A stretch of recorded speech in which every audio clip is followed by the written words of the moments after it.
साथियों, नमो बुद्धाय, जय भीम, जय भारत, जवाहर, आदाब, सत श्री अकाल, नमस्कार। साथियों, आपने बिहार चुनाव के नतीजे अब सबके सामने हैं। सारा खेल किस तरह से किया गया है, धीरे धीरे ये भी चीजें अब सामने आ रही हैं, एक एक परतें खुल रही हैं। और मुझे पक्का विश्वास है कि इस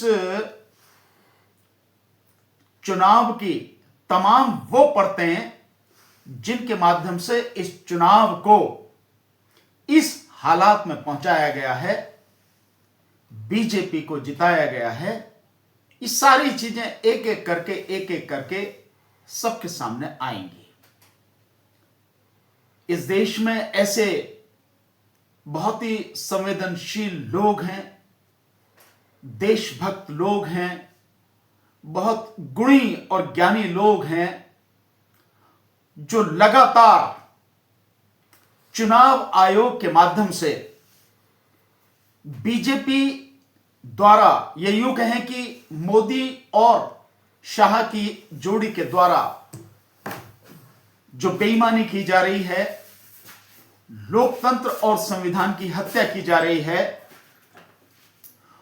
उसकी सच की तह तक जाकर पूरी सच्चाई लोगों के सामने रख रहे हैं। जैसा लोकसभा चुनाव 2024 हुआ और उसके बाद में एक एक करके सारी परतें निकल कर आई और सच लोगों के सामने रखा गया कि किस तरह से लोकसभा चुनाव में 4,65,46,884 वोटों की डकैती डालकर बढ़ाकर 79 सीटें बीजेपी को जिताई गई चुनाव आयोग के द्वारा। वो सब पूरा डाटा एक एक सबूत के साथ इस देश के बड़े विद्वान, जो सुप्रीम कोर्ट के रिटायर्ड जज, हाई कोर्ट के रिटायर्ड जज, बड़े senior IAS officers, IPS officer जो रिटायर हैं, इनकम टैक्स डिपार्टमेंट पर रहे हैं, उन लोगों ने प्रोफेसर रहे हैं, सब ने एक पूरा डिटेल, एक रिप्रेजेंटेशन, ये यूं कहें कि पूरी रिपोर्ट वोट फॉर डेमोक्रेसी जैसी जो ऑर्गेनाइजेशन है उन सब ने बना के चुनाव आयोग को दी कि किस सीट पर, किस राज्य में कितनी वोटें बढ़ाई गई और उसके बाद में किस तरह से 79 सीटें बढ़ाकर बीजेपी को 240 सीटें लोकसभा में दी गई। ये सारा सब कुछ हुआ और इसके विषय में भी, बिहार चुनाव के विषय में भी वो सारी चीजें एक एक करके सामने आएंगी। अब कुछ लोग, कुछ पत्रकार भी, जो पहले कह रहे थे चुनाव के दौरान, ये यूं कहें कि 6 तारीख को पहले राउंड का जो पोलिंग हुआ, उसके बाद और फिर 11 तारीख को जो पोलिंग हुआ, उसके बाद जिस तरह की बातें कर रहे थे, उनमें वो पत्रकार जिनकी नजर में महागठबंधन को थोड़ा सा बढ़त बताई गई और कहा गया कि इस तरह के जो मीटिंग्स वगैरह, रैलिंग्स वगैरह तेजस्वी यादव की, राहुल गांधी, प्रियंका गांधी, इनकी जो हुई हैं, इवन अखिलेश यादव साहब ने जो वहां से लखनऊ से आके लगातार मीटिंग की और जो रेस्पॉन्स था, इतनी भीड़, इतनी पब्लिक, तो उनको बढ़त बताई गई।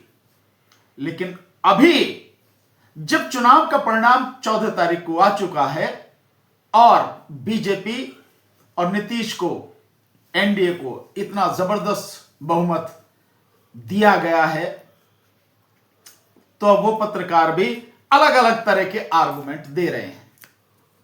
कोई कह रहा कि नहीं, इनकी रणनीति बहुत जबरदस्त थी बीजेपी की, कोई कह रहा है कि नीतीश चाहे कुछ भी हो, लेकिन नीतीश ने जो काम किया है, गांव गांव तक सड़कें पहुंचा दी और ये किया और वो किया, और महिलाओं के लिए जीविका दीदी के नाम से जो एक संगठन बना दिया और उनको जिस तरह से मदद की, उसकी वजह से ये सारा परिणाम है।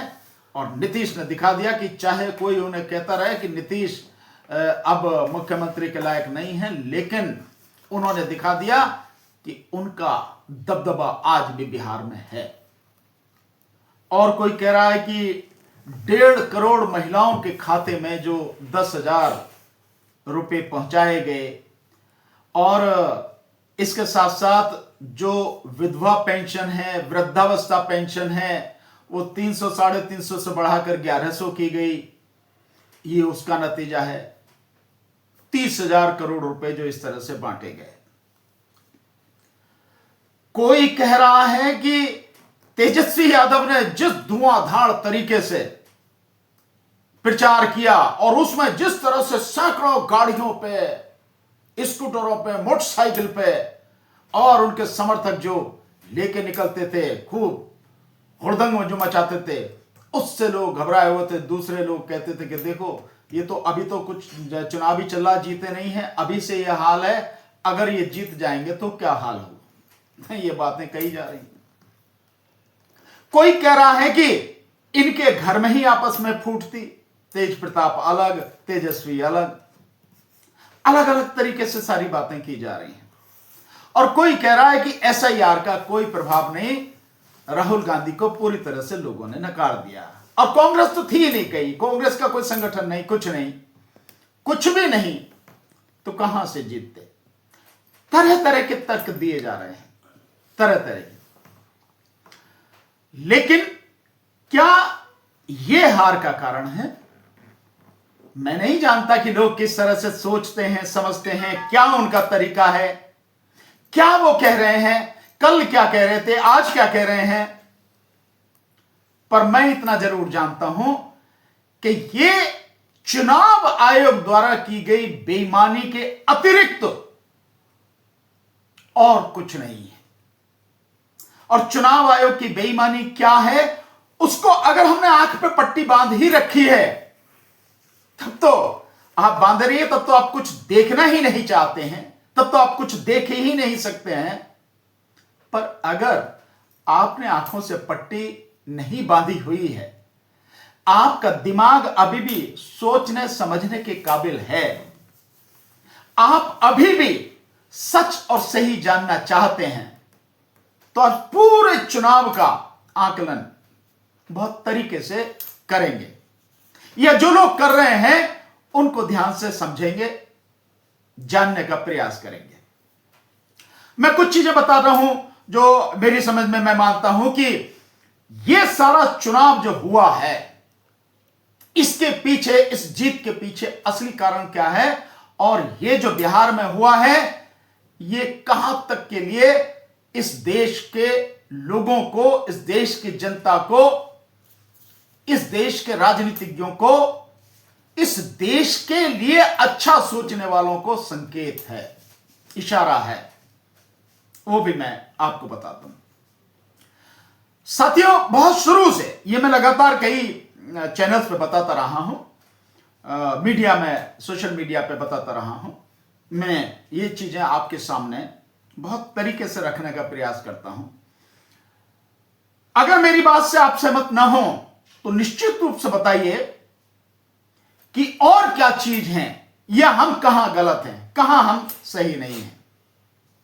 मैंने आपसे 5-6 महीने पहले ही कह दिया था बिहार चुनाव से कि इस बार बीजेपी इस चुनाव में नीतीश कुमार के साथ में रह के नीतीश कुमार की राजनीति को खत्म करेगी और अपने दम पर सरकार बनाएगी।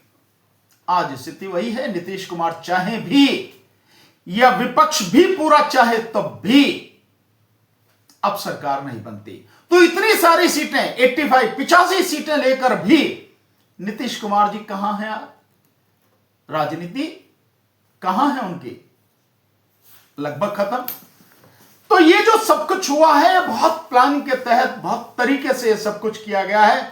नो डाउट इसमें मोदी शाह का एक टेबल पर बैठकर जो उन्होंने रणनीति बनाई है और जो उन्होंने खाका खींचा है कि किस तरह से इस चुनाव को कहां लेके जाना है, क्या रिजल्ट आना है, वो सब कुछ जो तय किया है वो जबरदस्त तरीके से किया है। कि सुपला साहब क्या आप कह सकते हैं कि इतनी सारी सीटें लेकर भी जेडीयू का हाल क्या है, और इसके साथ साथ 25 सीटों पर तेजस्वी की पार्टी आरजेडी को लाके एक तरह से उसका भी बुरा हाल कर दिया। तो यानी कि जो क्षेत्रीय पार्टी हैं, दोनों क्षेत्रीय पार्टियां, उन्हें एक तरह से ठिकाने लगा दिया है। तो असली खेल कहां से हुआ है? असली खेल उसी दिन शुरू हो गया था जिस दिन एसआईआर की घोषणा हुई और एसआईआर शुरू हुआ। उस एसआईआर के माध्यम से आप शुरू से देखें, मैं इसमें विशेष रूप से 2-3 जो पत्रकार हैं उनको धन्यवाद देना चाहूंगा, उनका जिक्र करना चाहूंगा कि एसआईआर के विषय में जो सबसे पुख्ता सबूत अगर किसी ने दिए तो वो अजीत अंजुम जी ने दिए, जिन्होंने बाकायदा बताया कि बीएलओ ही अपने आप फॉर्म भर के साइन करके उनको अपलोड कर रहे हैं, जिन्होंने बताया कि एक भी व्यक्ति को चुनाव आयोग की डायरेक्शन के अनुसार, उसके निर्देशों के अनुसार डुप्लीकेट फॉर्म नहीं दिया गया, एक भी व्यक्ति को। बहुत से लोगों तक फॉर्म पहुंचे ही नहीं, जब अपने आप ही उन्होंने भर दिए बीएलओ ने। और उसी समय निश्चित हो गया था कि किस तरह से जो लोग जीवित थे उनके भी नाम काट दिए गए। जब ड्राफ्ट लिस्ट आई तो ड्राफ्ट लिस्ट के बाद पता लग गया कि 65 लाख लोगों के नाम काट दिए गए हैं। उसमें बताया गया कि इतने यहां रहते नहीं हैं, इतने मर गए, वो सारी चीजें सबके सामने हैं, सब बताया गया। उसी समय ये खेल शुरू हो गया और उसके बाद में जिस तरह से उन्होंने आगे दिखाया कि एक ही पते पर 500, 600, 700, 800 लोगों के नाम एक ही कमरे के मकान पर, रहता वहां कोई भी नहीं है। कहीं एक आदमी रह रहा, कहीं 2-3 अपने परिवार के साथ में, कोई 2-3 लोगों के साथ में रह रहा। जो लोग जिंदा उनके नाम काट दिए गए, उनको मृत में घोषित कर दिया गया। इसके अलावा इंडियन एक्सप्रेस ने भी कई चीजें बताई। इसके अलावा और भी कई पत्रकार थे जिन्होंने सारी खामियां एसआईआर की बताई। ये सुप्रीम कोर्ट के सामने में रखी गई, सुप्रीम कोर्ट ने कोई ध्यान नहीं दिया और नतीजा ये कि धीरे धीरे धीरे धीरे वो एसआईआर चलती रही। पहले ड्राफ्ट लिस्ट आई, फिर फाइनल लिस्ट आई और उसके बाद में चुनाव की घोषणा हो गई, चुनाव हो गया, परिणाम आपके सामने।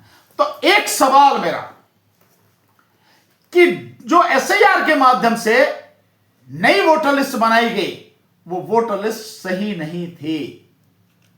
और उसका एक जो सबूत है कि 6 अक्टूबर को चुनावों की घोषणा करते समय जब इलेक्शन कमीशन ने बिहार के चुनाव की घोषणा करते समय बताया कि कितने फाइनल लिस्ट जो बनी वोटर लिस्ट, उसमें कितने थे 7,42,00,000।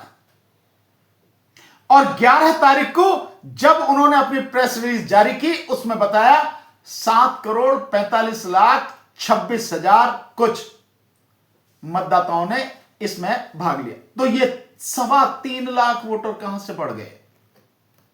इलेक्शन कमीशन कहता कि हमने बाद में बढ़ा दिया। आपने बाद में बढ़ा दिया? Who are you? आप कौन हैं? किस आधार पर बढ़ाया आपने?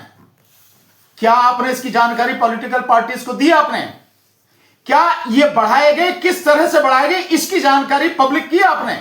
होते कौन है आप?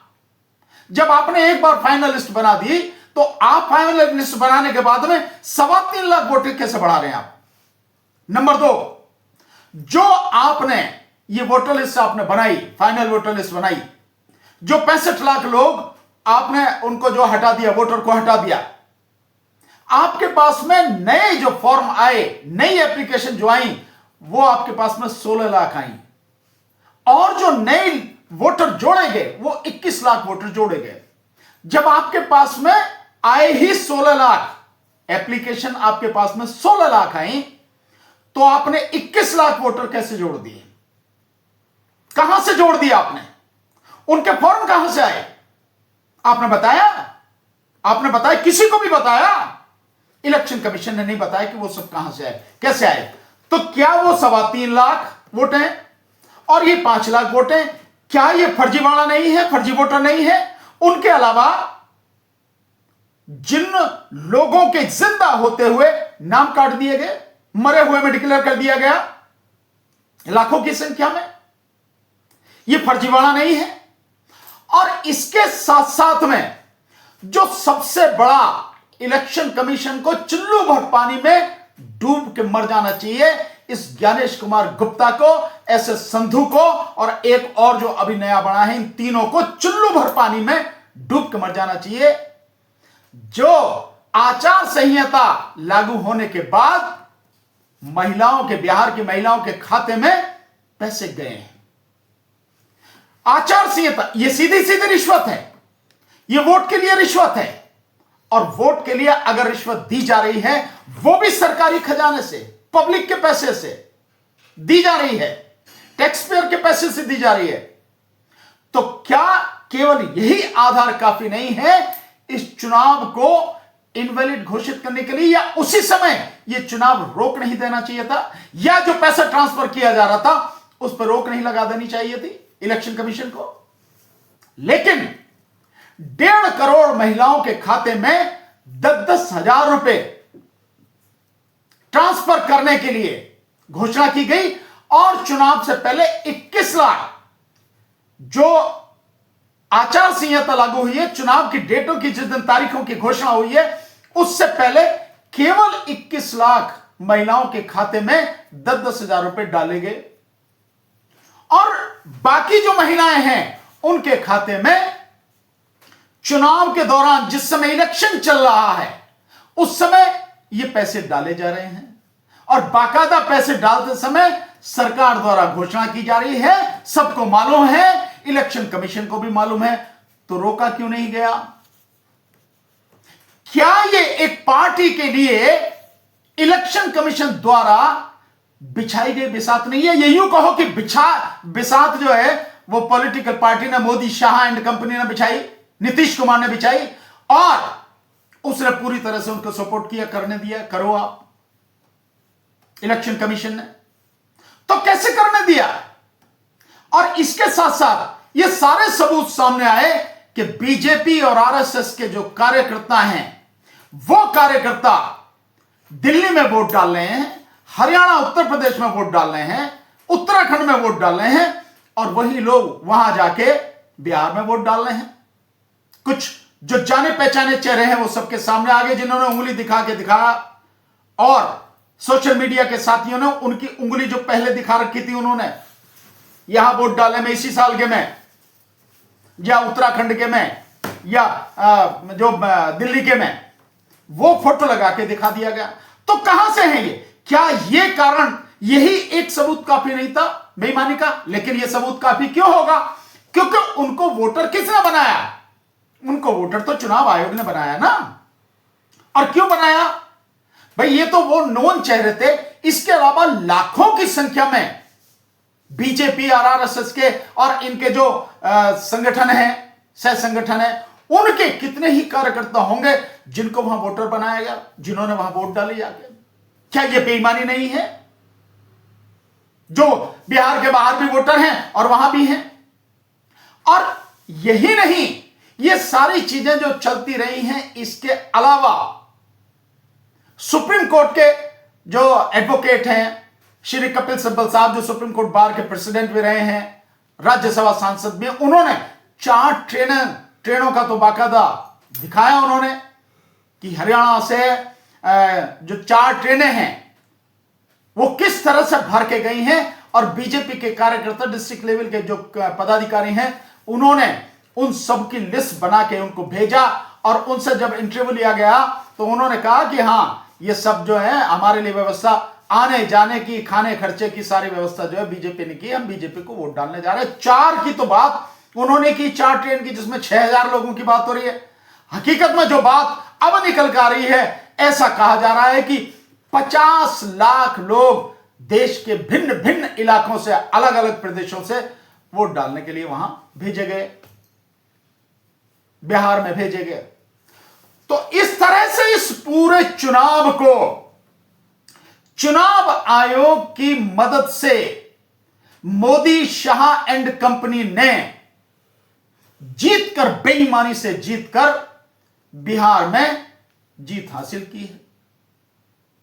और केवल ये नहीं है, ये सारी की सारी चीजें आप अगर देखेंगे तो ये आने वाले भविष्य के लिए, भारत के भविष्य के लिए, भारत के बच्चों के भविष्य के लिए बहुत ही एक खतरनाक स्थिति है। जब बिहार में एसआईआर हो रहा था और वहां से खबरें आ रही थी कि गड़बड़ हो रही है, तो विपक्ष ने बिहार में चुनाव होने ही क्यों दिया? नहीं, मैं आपकी बात से बिल्कुल सहमत हूं और मैंने इस बात में, इस विषय में कहा था। कहीं कहीं ये रूमर्स आ रही थी, कहीं कहीं ऐसी बात हो रही थी, कोई चर्चा कर रहा था कि भाई विपक्ष को जो है चुनाव का बहिष्कार करना चाहिए। तो मैंने कहा था बहिष्कार करने से कुछ नहीं होगा, आप कर लीजिए बहिष्कार, क्या फर्क पड़ता है। जम्मू कश्मीर में भी बहिष्कार हुआ था।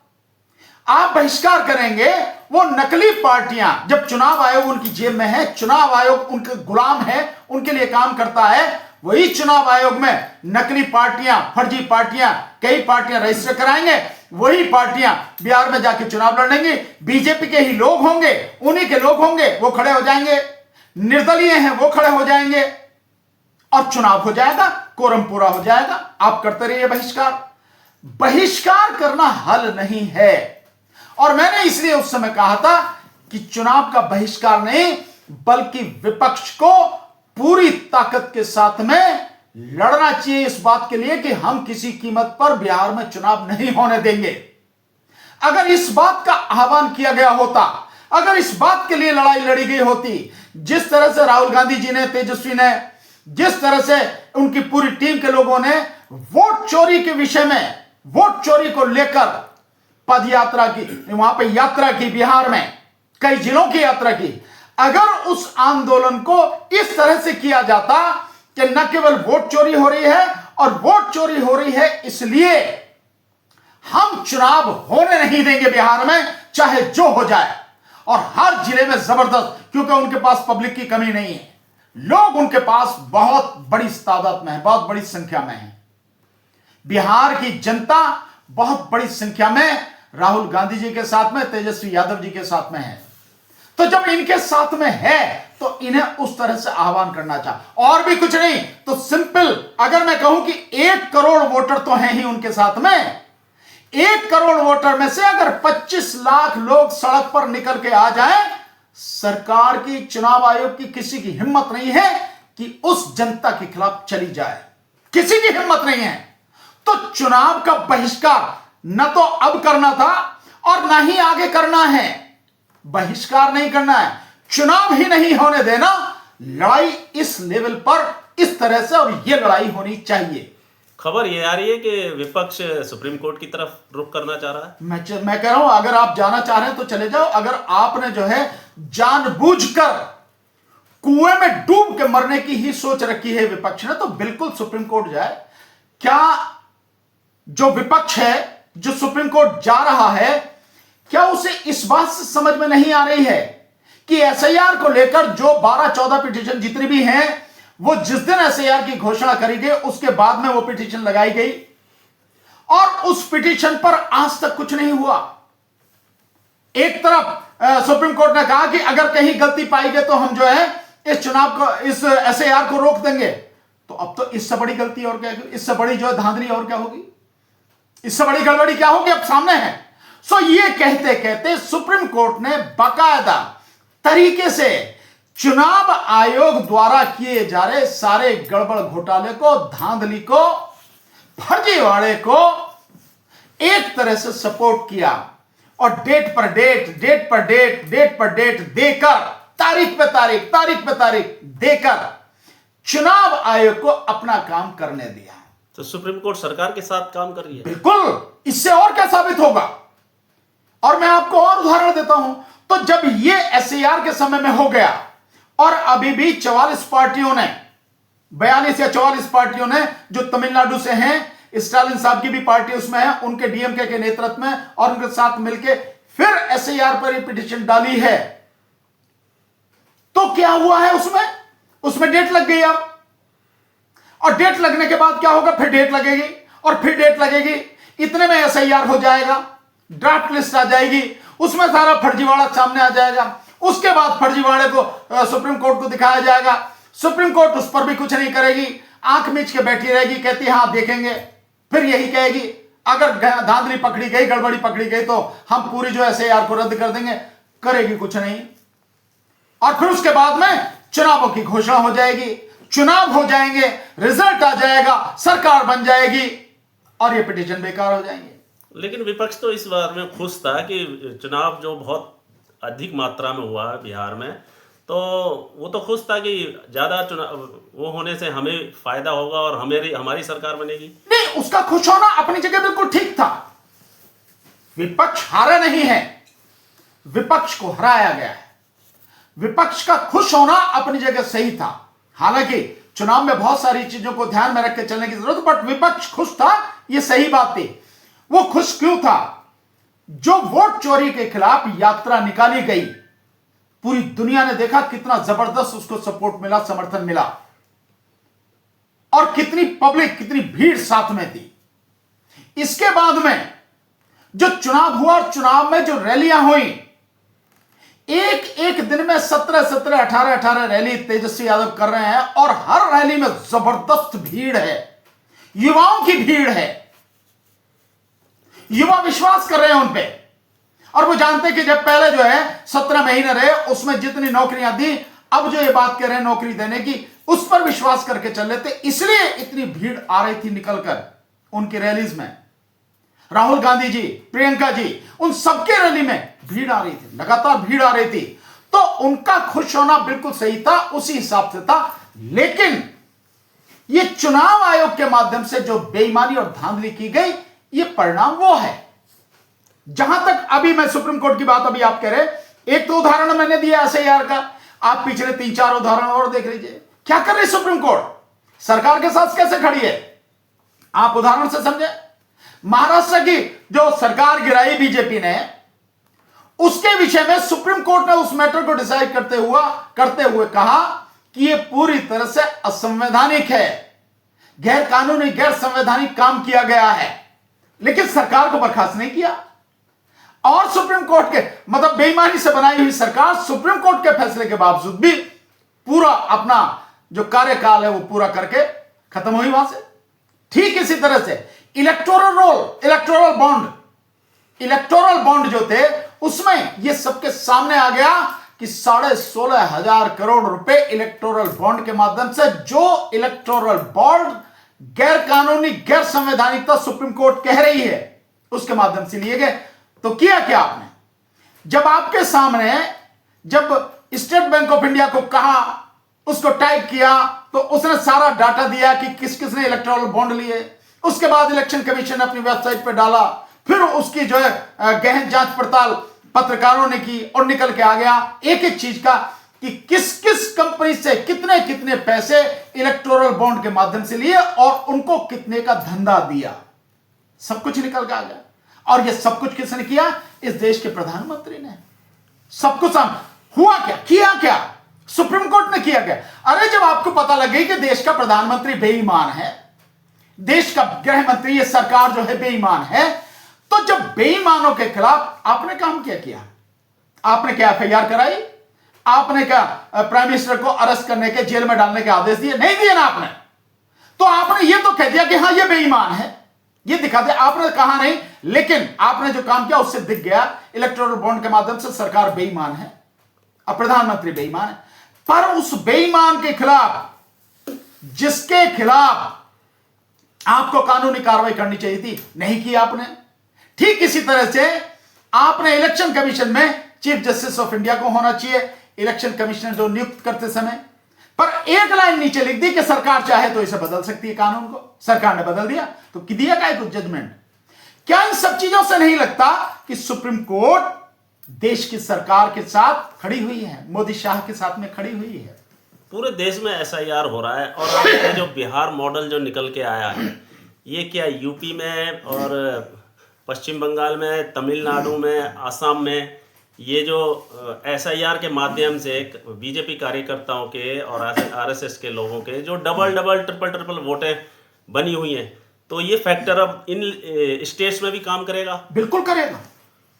ये हर राज्य में होगा आने वाले समय में। जैसे अगले साल 2026 में ही 4-5 राज्यों में चुनाव होने हैं, जिसमें पश्चिम बंगाल है, जिसमें आपका तमिलनाडु, केरल वगैरह है, और आपके जो असम वगैरह है, इनमें जो होने हैं, और फिर 2027 में यूपी में चुनाव होना, यही होगा। इसी धांधली, अगर इसके खिलाफ जन आंदोलन नहीं किया गया, इसके खिलाफ देश की जनता अपने वोट के अधिकार को बचाने के लिए सड़क पर नहीं आई, तो यही बेईमानी होगी। और ममता बनर्जी बहन जी का जो दीदी हैं ममता बनर्जी, उनकी पार्टी का भी सफाया इसी तरह से चुनाव आयोग के माध्यम से मोदी शाह एंड कंपनी करेंगी। और यूपी कितने में बिल्कुल ऐसे यूपी में होगा। और मैं लिख के देता हूं, जिस दिन यूपी में इसके हिसाब से चुनाव हो गया और यूपी में बीजेपी की सरकार बन गई, आप इन्हें नहीं रोक पाओगे। फिर वो हिंदू राष्ट्र की जिसकी बात चल रही है, फिर हिंदू राष्ट्र की वाकई ये घोषणा करेंगे और फिर लोगों का वो हाल करेंगे। विशेषकर बहुजन समाज के जो लोग हैं, यानी SC, ST, OBC और माइनॉरिटी के जो लोग हैं, उनकी जिंदगी जहन्नुम बना दी जाएगी। मैं डरा नहीं रहा हूं, मैं आपको हकीकत बता रहा हूं। अगर लोगों ने इस देश का इतिहास जाना है तो वो जान ले कि 1947 से पहले की जो स्थिति थी, उसी स्थिति में इतने पूरे समाज को ढकेलने की, ले जाने की सारी साजिश, सारा षड्यंत्र हो रहा है। इस देश के संविधान को खत्म किया जाए, इस देश के लोकतंत्र को खत्म किया जाए, लोगों के अधिकारों को खत्म किया जाए। यह तैयारी 2029 के लिए की जा रही है।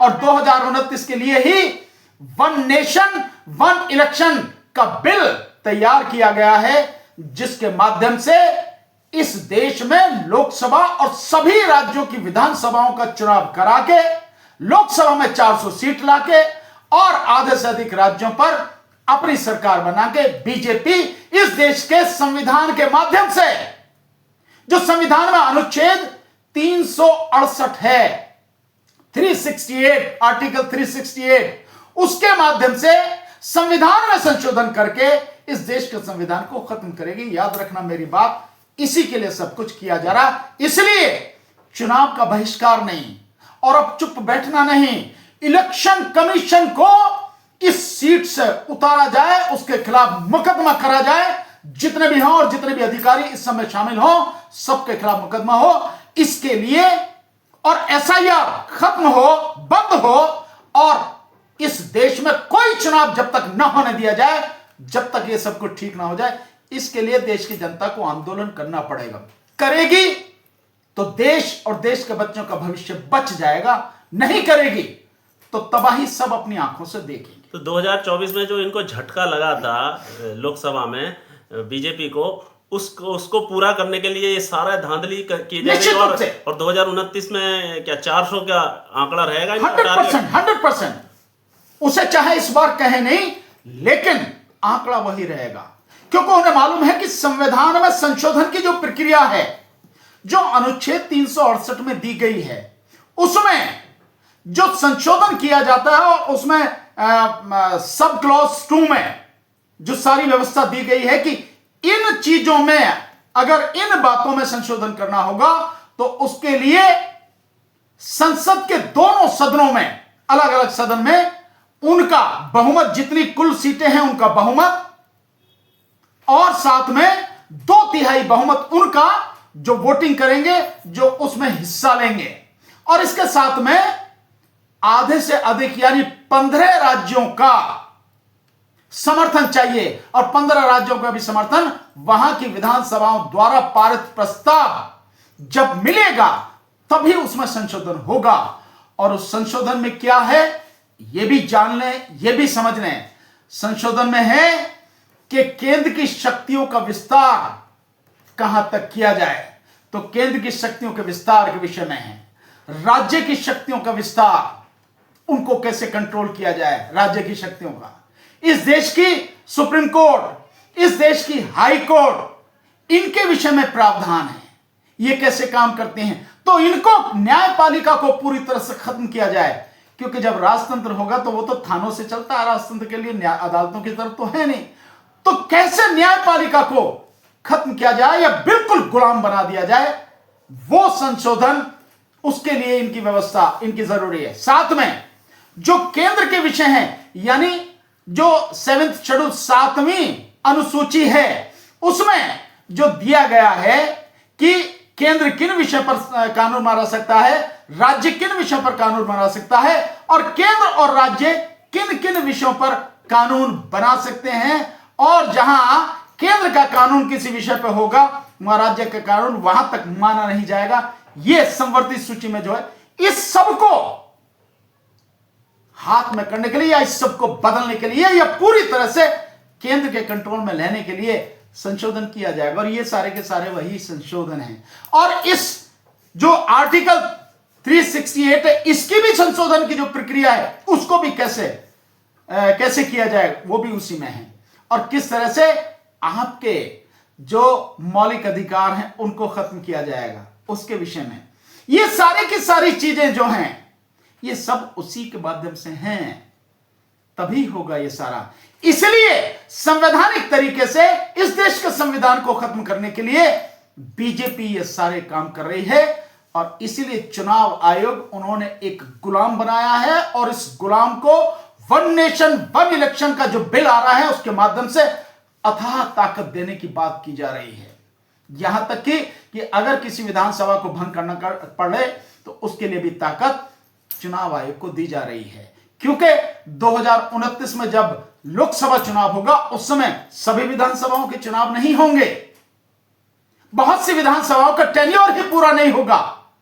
पर जब वन नेशन वन इलेक्शन के हिसाब से चुनाव कराना पड़ेगा तो उन विधानसभाओं को भंग करना पड़ेगा ना, पूरे देश की विधानसभाओं पे एक साथ चुनाव कराना पड़ेगा, तो भंग करना पड़ेगा। और वो ताकत इलेक्शन कमीशन को देने की बात हो रही है। ऐसी चीजें बाहर निकलकर आ रही हैं। बहुत गंभीर मसला है देश की और देश के लोगों के अधिकार, जीने के अधिकार पर भयानक खतरा है। इसको समझने की जरूरत है।